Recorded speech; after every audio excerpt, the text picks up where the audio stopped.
Erica, thank you for joining me this afternoon. We're here at the Hunt Society for the Blind afternoon tea, meeting some of your members. I'm really interested in knowing a little bit more about the society itself. Can you tell me how it started?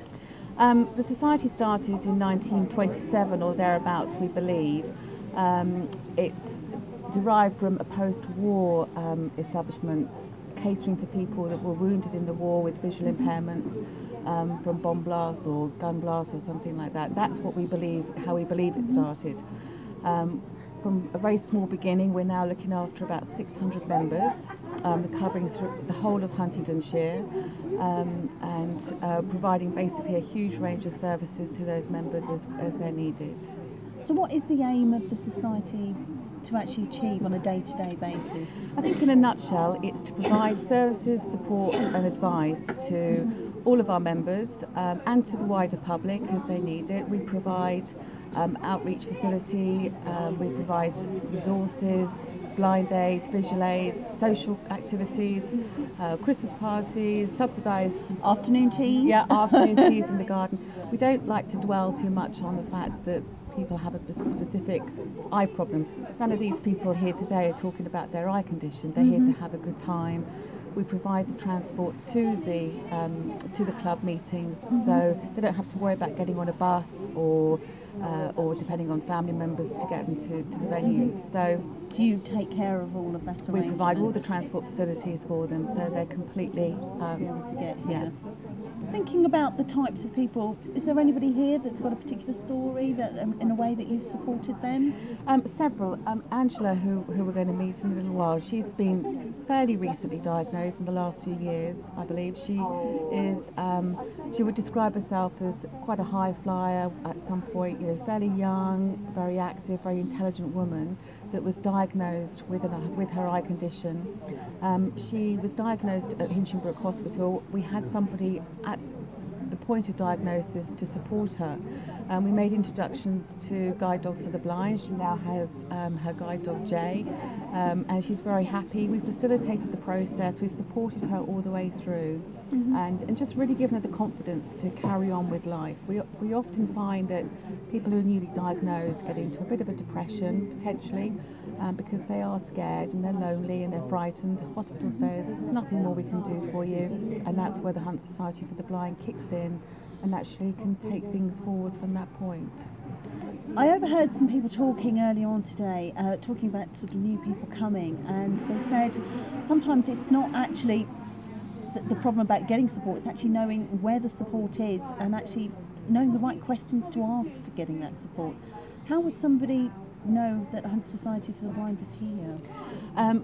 The Low Vision Clinic is where most people are registered blind or partially sighted, and that's the point where we can go in and support people and move things forward, as I say. But there are other ways, through your optician, through your GP, but mainly through the clinic would be the best way of getting to us. We've got an open day today, which is partly why some of the people are here, and we're trying to, it's National Eye Health Week, and we're trying to spread the word about the importance of regular eye tests for everybody, not just people who are registered partially blind or visually impaired. Thinking about who you support, could you give us an overview of the types of members that you have? Because you've got 600 members here in Huntingdonshire. Yeah, a very diverse range. It would be fair to say that a majority of our members are slightly older. They are, because with age becomes conditions such as diabetes, age-related macular degeneration, glaucoma, and it's with the age that at that point people are generally diagnosed. They're generally diagnosed or registered partially sighted or severely sight impaired at the Low Vision Clinic at Hinchinbrook Hospital.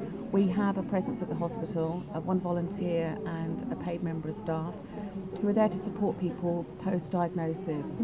But otherwise, we're also trying to raise the profile of the society throughout Huntingdonshire. We've got an open day today, and we're just trying to really say to people, don't forget to have an eye test. It's really important to have regular eye checks.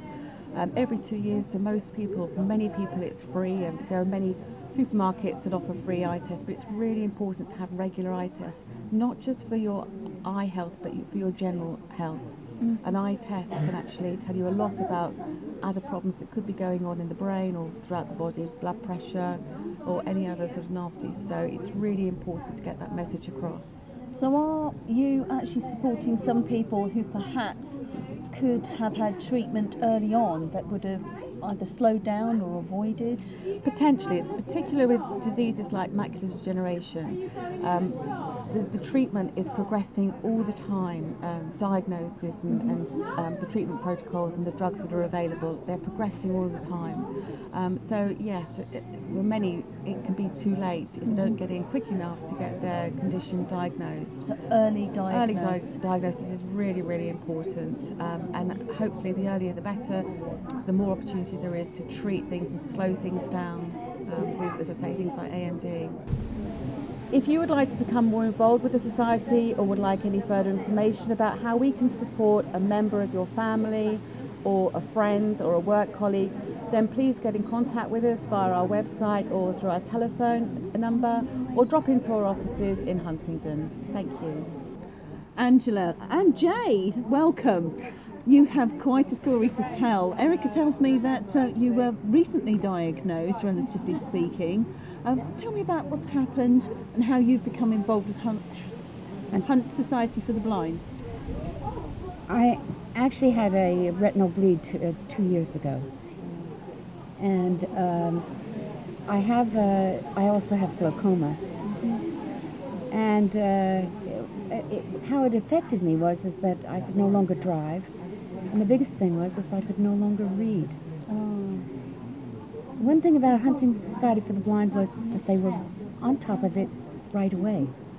In fact, when at Hinchinbrook, there was somebody there, Madeline, who just took me under her wing, actually. And when you can't, and I was also still teaching at Anglia Ruskin University. I was a lecturer there. And it just changed my whole life.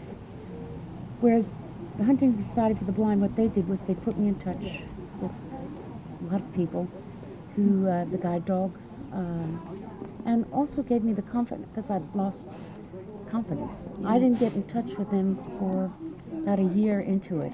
Right. And I was really not... Were you low? I was not doing well. Yes. Yes, I was quite low. Yes, it was. You go from working for 30, 40 years, and then all of a sudden you can't work anymore, you can't read, you can't drive. Those are big knocks. Yeah, big knocks. But Huntington Society for the Blind, I have to say, has been there from the very, very beginning. Madeline, Sally, of course you know Sally, she's quite funny. And the support that the group has given me. And Jay, of course. Without Jay. Tell me about Jay. Jay, I've only had Jay for 2 months. Wow. I had to go away for 3 weeks to boot camp. Did you really? To train with him. Because he knows more than I do. But he's been, whereas before I was shuffling because I couldn't see where I was going or anything else like that. And what he's done is he's returned my confidence. So that, along Huntington Society for the Blind, along the guide dog, has Pat Crawford and all of those. They've been absolutely... I'm lucky to live in this area, to be honest with you. Very lucky. Very lucky. That's lovely. Thank you. It's the best thing I can say. Shift happens. Shift happens. Shift happens. Shift happens. Shift happens. Shift happens. Shift happens. Shift happens.